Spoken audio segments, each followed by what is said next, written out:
Welcome to the Barrier Breakdown, Disrupting Mental Health podcast, where we talk about the clinical and practical issues that face those working in the mental health industry.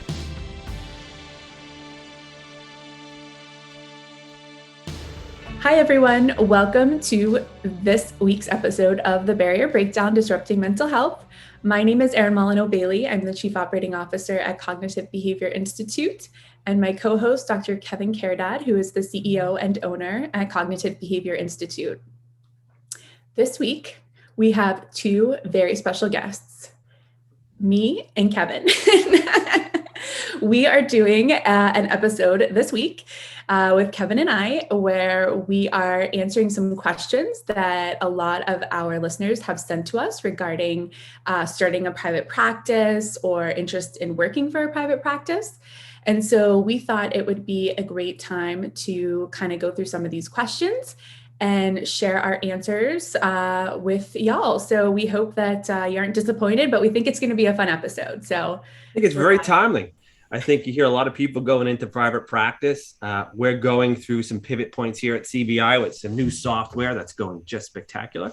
And Erin, all because of Erin, she'll kind of talk about the efficiencies she does. But I know there's things we can get into here really about, you know, what's a good fit for who, because there's different ways you can go into private practice, right? You have the individual method where you're just all on your own. No one to fall back on, which can be very scary. You have the co-op kind of way of doing it where you get a collaborative or co-op together where you get therapists all independent, but trying to use their financial synergies to kind of bring supports in, so to share the cost. And then working under a group practice, which for many tends to be the route just because of the wonderful support that you can get. When I mean wonderful support, at least I'm taking a vision of us and what that looks like, particularly Erin. She's really developed her personal branding at CBI for what's expectations, which she's always trying to live up to. Mount Everest, Kevin. The expectations are Mount Everest. Right? We know we're always going to be walking up that hill or that mountain. We're never going to get to the top, and that's normal. It's the way it's supposed to be. Yes. I think let's start with one of the questions has to do with having an entrepreneurial spirit, or how do you know if you're going to be good at being an entrepreneur? Owning a business is not for the faint of heart. Can you share a little bit with our listeners as to what it takes and what they may want to think about before going into business for themselves? Sure. And I think you have a lot to add to this too, so please chime in. Sure. You know, I think a few things. We, Erin and myself, got the practice back in 2014. And is that right? 2014, yeah, I think 2014. back. And I started out by myself, just me, myself, and my mom with a heavy New York accent answering the phone in New Jersey. Yeah, that lasted about 2 weeks because the growth started very quickly. But that said, is I think really what I'm referring to is logistics, right? So really thinking ahead of time to put the planning in so that it's overwhelming to be in business. There's lots of things and risks that come as a result of that. And when you're a solo practitioner or a solo owner group practice, meaning you're one owner, all those risks are financial, legal, those all fall on you, even though others are working for you. And then I know, you know, the discussions of 1099 versus W-2.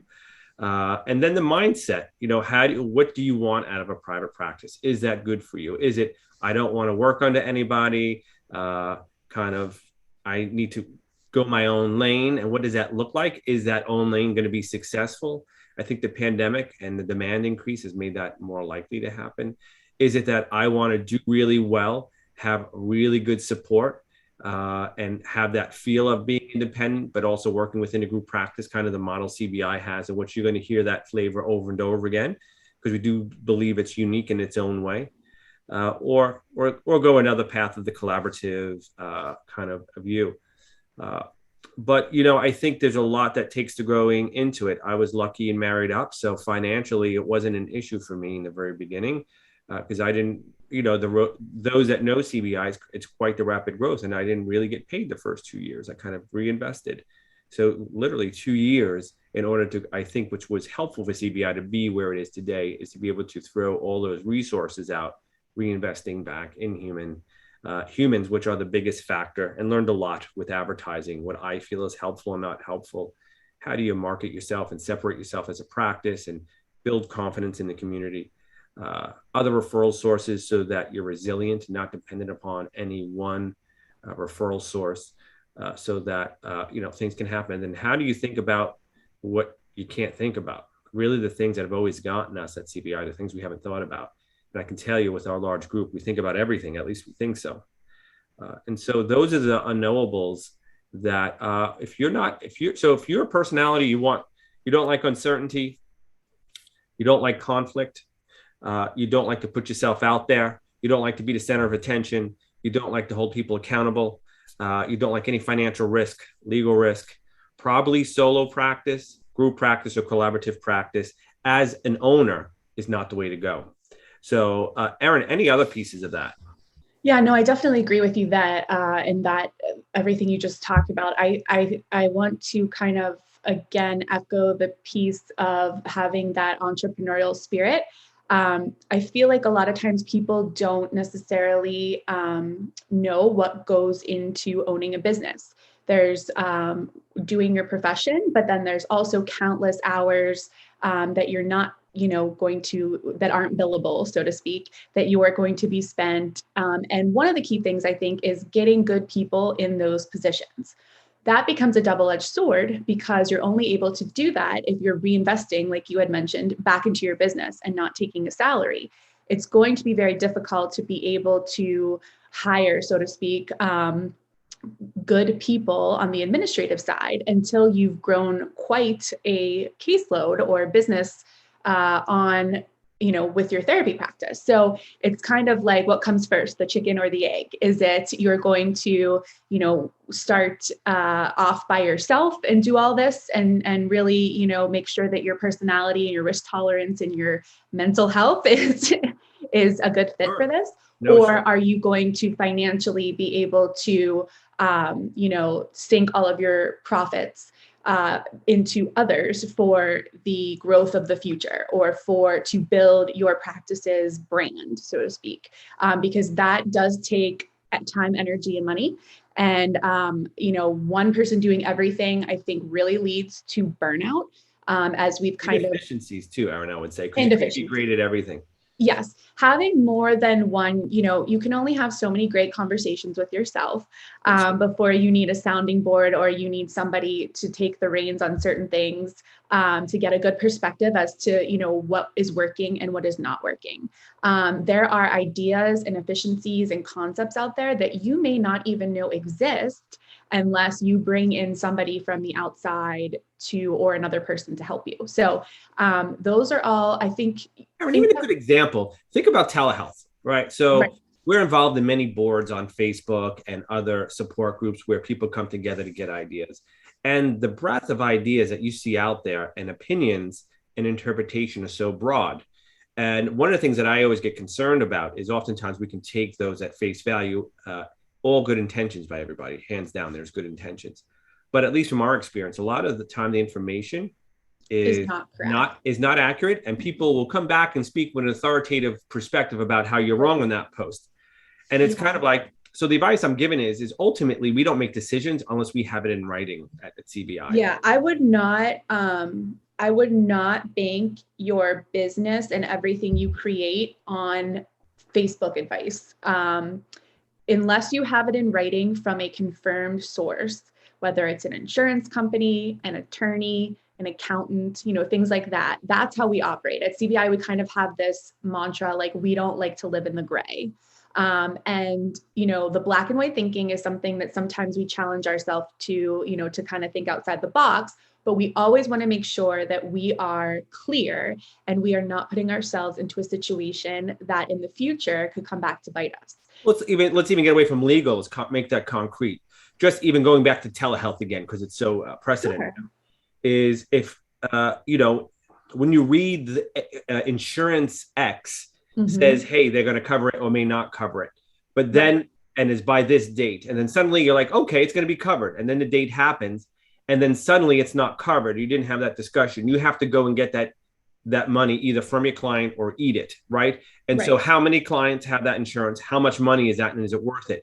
And so one is, if you're a solo practitioner, how do you even go find that information to go do that? Who collects it after that? Because you already have so much on your time. And so where one is just a small operationalizing that in real life, how that could be a real trouble and create dislocations in a therapeutic alliance because of that.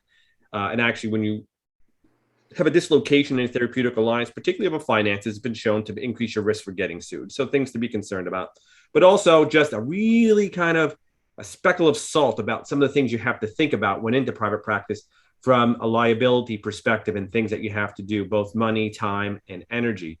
And there is a ton of them that you haven't even thought about. And so talking with people that know what they're doing is going to be really important. Yeah, no, I think that's a great piece of advice. I think they're talking to others who have established a practice that, and maybe you're asking like, well, how do I know someone who's established a practice that is legit or that is on the up and up or that operates, to that degree? So I think you have to ask questions regarding, their team of people and how, their relationships with different insurance companies, with different leadership at different insurance companies and different health networks within your area of where you are in the US, especially when it comes to networking with relationships for referrals, those kinds of things. I know that specifically one thing that, and Kevin, you touched on this, is the W-2 and the 1099. And this is something that we hear a lot of, that people have 1099 independent contractors hired through their business because there is a significant savings in things like the payroll tax. And, once you hit a certain number, offering healthcare and all types of expenses that you have to, that is more, it makes more sense to maybe not have to spend, money to cover those expenses. We have always found that consulting a good, legitimate CPA on what exactly the roles that those individuals at your practice are doing. If you are controlling or giving them any sort of boundary or any sort of, strict guidance on how they can perform, where you work, who you work with, what modalities to use, when you get office space, have to, that you have to attend supervision, monthly, that you, things like that. When you start controlling that, people are no longer an independent contractor. And, that is actually one thing that we think has led to our success at CBI. That quality of having employees and not independent contractors allows us to, make sure that the bar that we set is high and continues to be followed and, achieved. And we're able to continue to encourage people to follow in the path that we have set with specifics, because that is what we think is the recipe for a successful practice. And I think what leads into that is not only having the recipe, but having the right people. I think one of the things where CBI has just been a magnet for, and I think it has to do a lot with, whether it be Erin and her attitude, Kaylee, Jonathan, and the rest of the administrative team and clinical team, is just as a certain personality where these people are just awesome. They have this spirit of collaboration, this spirit of wanting to be at the top of their game, their spirit to be inquisitive, their spirit to be supportive, to receive feedback in a way that I think just creates synergies that is unmatched. And so where I'm going with that is, so you go and set whatever decision you want, but how do you hire the right people? That's a whole. So Kevin, that's actually a question that one of our listeners asked. And basically they said, I'm thinking about starting a private practice and I want to bring on some other employees. How do I know who's going to be a good fit? I think you as the owner have to have certain standards, and you have to know what those are, and you have to specifically make sure that the people that you're bringing on align under those. Right, your mission. What is the right vision, the right personality. It goes beyond education. We know that someone could have a great CV and could be, really highly educated, but you come to find that maybe their ethics aren't what your ethics stand for as your business. And, as an employee or as a contractor of your business, this could get you into some sticky situations. So there's definitely a lot to consider. And I would say the interview process really has a lot to do both clinically, how, you have clinicians that you feel that are representing your brand and you well, like Kevin mentions, at the top of their game, but then also those that have the personality that are excited for innovation and thinking outside the box and creating new things. We found that those are some of the most successful individuals who we've hired at CBI. Really energetic, just bring a passion for what they do and for working with others. Those are nobody at CBI. I think two things. One is I know they can do it, whatever they idea that comes up, they can bring it to fruition, and I would have no problem sending my family member to them, everybody. And so I think, that's a good thermometer. Yeah, it really is. I mean, I want someone, and you can hear my accent here. My mother could go see here from New York, right? So if she needed to see somebody, I'd want her to see it. Or what is her experience like from an administrative to get things? Now, I will say we have always been great at this. And what we're doing is just finding more efficiencies with it. Of course, there's always intricacies of a pandemic that can kind of make it a little bit more challenging for clinicians and non-clinicians, and we're all experiencing that. Anybody watching this knows, whether you've gone to a restaurant, a retail store, or anywhere, it's just there's a lot more on everybody's plate. And so, the high standards here has just been great, although no one's perfect and we don't expect that. But we have a dream team. And so I think pandemic, understanding that, but still, how do you keep the quality? And I think Erin and her team, as far as the clinical team, has really done, despite the challenges of the pandemic and maybe a new software system, have really done a spectacular job with doing the best anybody can. And I think in that situation. And so being humble as an owner, being humble as a coworker, realizing people are going to have bad days and not be their typical selves. And so you could take it personal, or you can say, hey, they just need time to vent, or, hey, that's uncharacteristic. Let me give them time and see if they readjust. If they don't, one of the other things I think is having open communication that we're very good at. Absolutely. When there's something that's off, any one of us can question the other one, say, hey, what's going on? It's not like, hey, what's your problem, dude? It's really like, I see you're struggling, you seem upset, or this doesn't seem like it feels right, distant. Let's talk about that. I think that's a big deal. It makes the team much closer and more efficient over time. What's been your experience, Erin?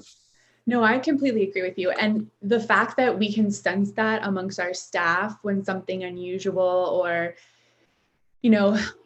comes into play, I think really speaks to how important it is to kind of be on the same page with the people who you work with. I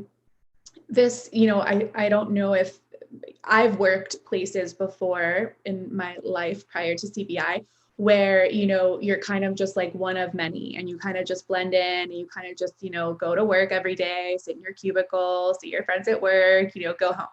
When there is we call it our CBI family, and that family atmosphere of really knowing, the ins and the outs. You can sense when things are off or wrong. And I feel like that's always been something that I've loved about CBI, because I feel like for any business owner, retention is huge when you have that, because your employees feel value, they feel like you care about them. Which you truly do. So not only are they feeling it, but it actually exists.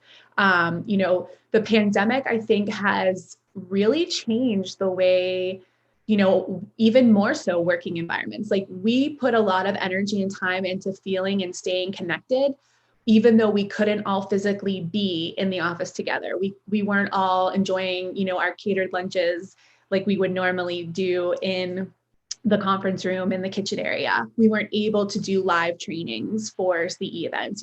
We weren't able to have as many parties, for holidays that we would with all of our staff and their significant others.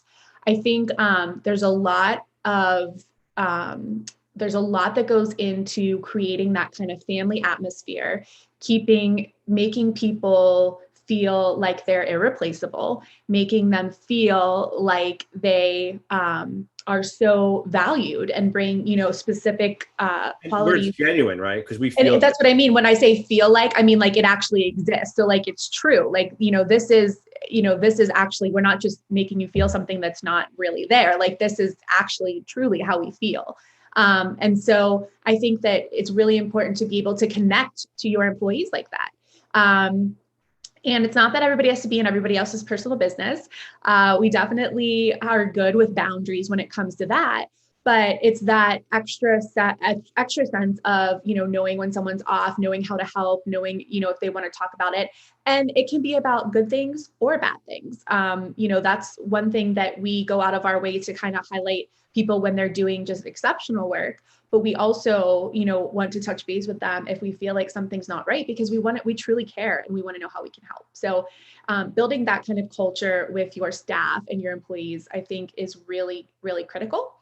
And Kevin, let's talk. We had another person ask a question about, and this one I know is one of your favorite topics to talk about, the whole, should I dip my toe in the water, part-time private practice? Should I jump in with 2 feet and quit my job and go out on my own? So share with us a little bit about your thoughts on this and, your kind of calculation working backwards as to how you kind of can help somebody determine financially, if they might be ready for that. Yeah. I always tell people I'm always a conservative guy when I approach kind of business and what you do things. So I would suggest, I jumped in fully when I got my LSW, I jumped out, started my practice, and I folded it in 6 months. It didn't work well. One thing I think is experience. Experience is very much needed. We already talked about the difficulties of private practice. And I think it's even that much difficult, someone coming right out of school or just licensed, just because of all the economic, business, clinical, and legal ethical issues that come up. There's just no way you're prepared. School can't prepare you for that. And I think that's the riskiest piece, that cluster of being an individual. So that's why I think really going to a mental health clinic and getting established there, finding out who are the people that are really strong with ethics, who's really strong clinically, who's really strong business-wise. So you have people to lean on, or whether it's a community of support. You really do need that, because we do have that. And that's where I think our strength comes from. But for me, I look back, I'm like, wow, I was just really lucky that didn't run into any landmines. So I would say dip your toe in for different ways. I think one is kind of the legal, ethical. The other one is the business sense. Is like, how much do you need to survive for your standard of living that you currently have? What do you want it to be? Right? Then you kind of have to figure out the math problem behind that is. And so I think that could be its own episode, Aaron. But, I think what you have to do is calculate. We'll actually do that. But from a very high level is what's going to be your overhead for the year? How many days off do you want? How many days a week do you want to work? And how many clients do you want to see a week? And basically just do the math and kind of get that. How many clients do you have to see a week at what price point? With those questions, you can find those out. And so I think once you have that, then you have an idea about how much I need to make in order to sustain my current standard of living or to increase it. How does that work with my current job? So you can figure out, do you go part-time at your current job? Do you wean out? Do you wean up? Some practices do a little bit more creative things, which we have to get people in. We really try to be supportive. And there's been lots of challenges from like insurances once allowing credentialing, and then suddenly once you hire people, they take the credentialing away. So there's a lot of things you're not going to think about. From a very high level, I think that's an area to think about. And one of the things I think me and Erin love to do, particularly me, I have a little bit more time than Erin currently, is just talking to people about private practice, and all the intricacies. And I love talking to people. So if anybody sees this, they want to talk to me about how that formula in a little bit more in-depth way, or just any questions, even going beyond. I love spending my Mondays on 30-minute calls with individuals in private practice, starting a private practice, thinking to start a private practice, a group practice. I love helping out. So feel free to reach out, no cost, 30 minutes. I really love doing that. And I think we can get more into details because there's a lot of uniqueness to everybody's situation. There is. And I also want to mention, don't forget to account for a no-show rate, because that can really bite you if you don't do that. We typically somewhere around 20% no-show. If you think it's going to be less or more, depending on the in-person, virtual, your clientele.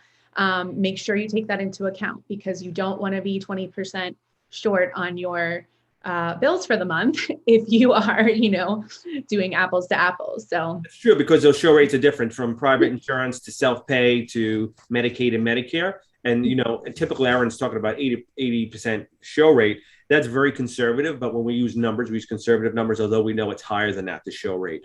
But those are things just in business you want to always build in cushion to your calculations, because otherwise 10% even of 100,000 is 10 grand. And how impactful can that be for someone supporting their family? So you don't want to have those unknowables. And so that's where we can be helpful with that. Absolutely. Another question that we got that I think is really good, that's kind of related to what we just talked about, is someone asked, how do you gain private paying clients in a state where most people are mostly Medicaid insured, and the reimbursement is much lower? And I think that this is an important question, because I don't think sometimes creativity is not what you need in order to find your way through a problem. Sometimes there just is a market dictated by the area where you are located, and you have to accept that, and you have to know your clients, know your area. So for instance, if you are physically located in a part of a state where most people have a Medicaid insurance, and you're not satisfied with those rates, it is likely that it is not going to be easy for you to just magically, get a large caseload of self-paying clients at $200 an hour. You have to kind of know your region, know your territory, know your clients, know your insurance. But one thing that I think you could be creative about is, if you are licensed, when you are licensed in a state, you can practice virtually in that state. So, you can break down barriers as far as people located in different parts of the state. It may be something to consider if you want to do some marketing. Say, for instance, in Western PA, where we're located, it's very insurance based. Everybody pretty much has insurance, a lot of commercial insurance. Everybody uses their insurance. There are some clients that, cash pay and private pay, but the bulk of our clients are insurance. Insurance is talking like 98%. Kevin, from being somewhere, from being in New York, they're not really insurance based. Private pay is something that is, just as common as insurance is here. We found that, but my point is, somewhere like Pittsburgh, which is insurance based, mostly commercial, but insurance based. We also have clients that we see in Philadelphia where, is a little bit more cash pay and is a little bit more difficult to get services. So you can expand your horizons through marketing efforts when it comes to pulling different clients from different parts of the states in which you're licensed. So that's, one thing I would consider. But I do think it's important that, don't think that every barrier is something that you can just overcome through creativity. We are all about breaking down barriers. My God, the name of our podcast is The Barrier Breakdown. But when it comes to, accepting your kind of the market and things that are out of your control, I think you would be remiss to think that you can just get beyond that, by trying hard enough or doing the best marketing you can, that you can get, a whole bunch of cash pay clients in a Medicaid population.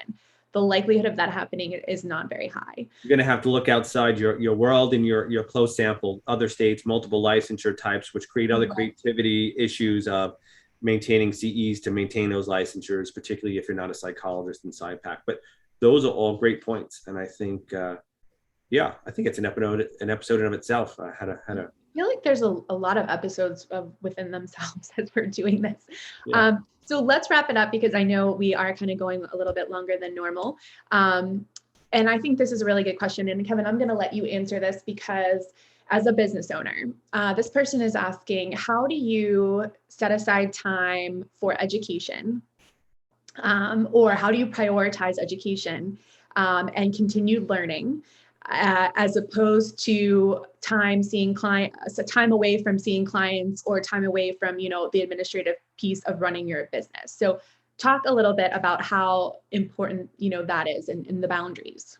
Yeah, I think part of the formula we talked about, how many hours a week you have to work over how many months and what that looks like. You just got to build that time in. So here in Western PA, it's 30 hours. You're just going to have to build that in. But when I look at education outside of organizing the time, which is kind of explained, you kind of take a year view of that, and how do you plan it? Where do you want it? Go out and find those the education CEs at a place like the CBI Center for Education.com, where we have a ton of things, like anywhere from Dan Siegel.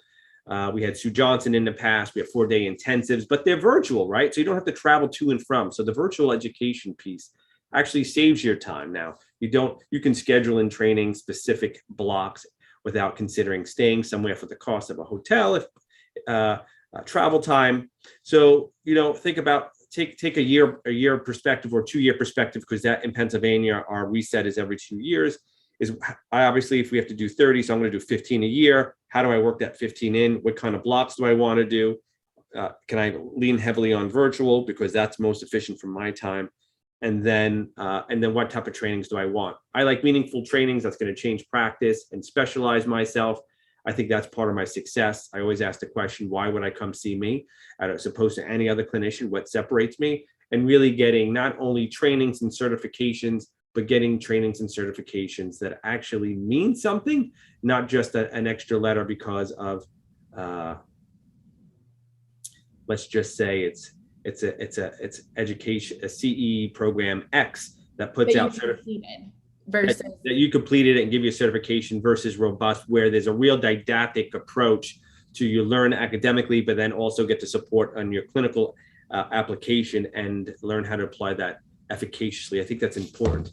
So it's not a participation certificate. It's actually an ethical requirement for just about all counselors, social workers, or psychologists. It's that using most evidence-based practice and being educated to use any one intervention. So I think it behooves them to actually do that. So that would be my suggestion to address that.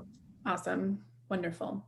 As always, you can email questions to Kevin and I directly. We will put our email in the tag on our YouTube channel for the Barrier Breakdown, but just for anyone listening, it is Kevin Caridad, caridad.cbi@gmail.com. I will spare you the spelling of my last name over the audio, but we'll go ahead and put it we'll put it online in our tags. So I think this was awesome, Kevin. I feel like there's so much more that we can share, in more than just, 20 or 30 minutes. We could probably do hours and hours and hours on all of the stuff that's in our brain that we've kind of, lived. I'll say this is fun. I think we should do a lot more of them, maybe not as long so people don't lose their stamina with listening, but I think, 5-10 minute ones on a regular basis. Actually, I really enjoyed this, so thanks. Perfect. All right. Well, thank you guys so much for tuning in. We hope that you enjoyed this episode. We'll be back with scheduled guests in the future weeks, and we hope you all stay safe and healthy. Take care. Thank you for listening to the Barrier Breakdown, Disrupting Mental Health. Listeners can find all of our episodes on YouTube, Apple Podcasts, Spotify, and Podbean. For more information and to learn about upcoming continuing education events, check out our website, cbicenterforeducation.com, our Facebook pages, Cognitive Behavior Institute and CBI Center for Education, as well as our Instagram at Cognitive Behavior Institute and our Twitter at CBI_Pittsburgh. Don't forget to like, comment, and subscribe. We hope you'll tune in for another guest next week.